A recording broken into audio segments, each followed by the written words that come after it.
If you're a fan of Marvel Comics, this past summer has been a fantastic time, particularly if you're a fan of the Marvel Cinematic Universe, which I think it's maybe getting to the point where there might be more fans of the Marvel Cinematic Universe than there actually are fans of the comics these days.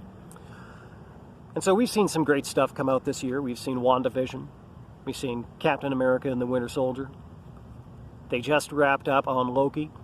And now what they're rolling out is the What If series. And so they had the first episode roll out this past week.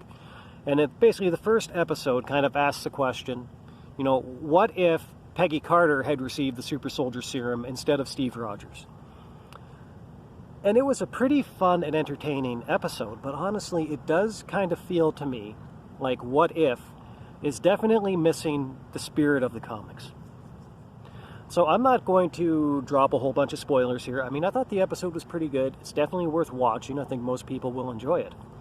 But I think that there was something missing kind of in the spirit of that episode that was definitely, deeply imbued, in the spirit of the What If comics. And the question that was continually asked throughout the What If comics, it wasn't really a question so much of how the story would be different. I mean, of course, that was something that was, at stake in these comics. But really, the biggest thing that was explored in these comics was, do all of these characters have, the nature that we just kind of take for granted? And that was definitely something that was, absent, in this first episode. I mean, I don't think it's spoiling anything to say at least this much. Kind of the plot of this episode is that just, something different happens that makes Steve Rogers unable to receive the super soldier serum.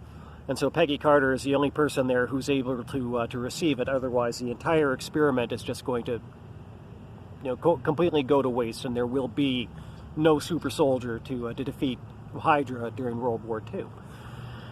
And so once they do this, not a lot doesn't really show a different side of any of these characters. Just Peggy gets to go out and be the hero that she always could have been. And Steve Rogers, he just kind of becomes like the sidekick. And aside from those two particular details, the characters don't act any differently. So the episode doesn't even bother to explore this question of, if Steve Rogers hadn't received that super soldier serum and he hadn't become Captain America, would his ego have worked the same way? Or perhaps would he have been, say, a little bit more bitter, or a little bit more resigned to being this, just this short, skinny kid from Brooklyn? And might he have actually been resentful of Peggy Carter at that point forward? They don't really bother to get into this. They just kind of assume that Steve Rogers' nature is set in stone and it is what it is no matter what. Which I do realize would have represented something of a risk with that character. I mean, given that audiences have already kind of shown us exactly what it is that we expect out of Steve Rogers, Captain America. They do expect him to be noble. They expect him to be selfish. They expect him to... Which I do have to admit would reflect something of a risk that they would be taking with that character. I mean, I do think that film-going audiences have already shown us what it is that they expect out of Steve Rogers, Captain America, the character. They do expect him to be noble. They do expect him to be selfless and courageous and brave and all of these things. And so would audiences respond positively if instead, Marvel had given them a version of the character that was a little bit darker, a little bit broodier, a little bit less noble? That's a very fair question to ask, but I do think that they definitely dropped the ball on being able to explore alternate sides of this character's psyche, and that's what the What If comics are actually supposed to be about. And so if you as a fan of the comics are expecting something out of this, it's going to reflect the spirit of the What If comics. I do have to say that, this series, at least the first episode, definitely does not seem to be that.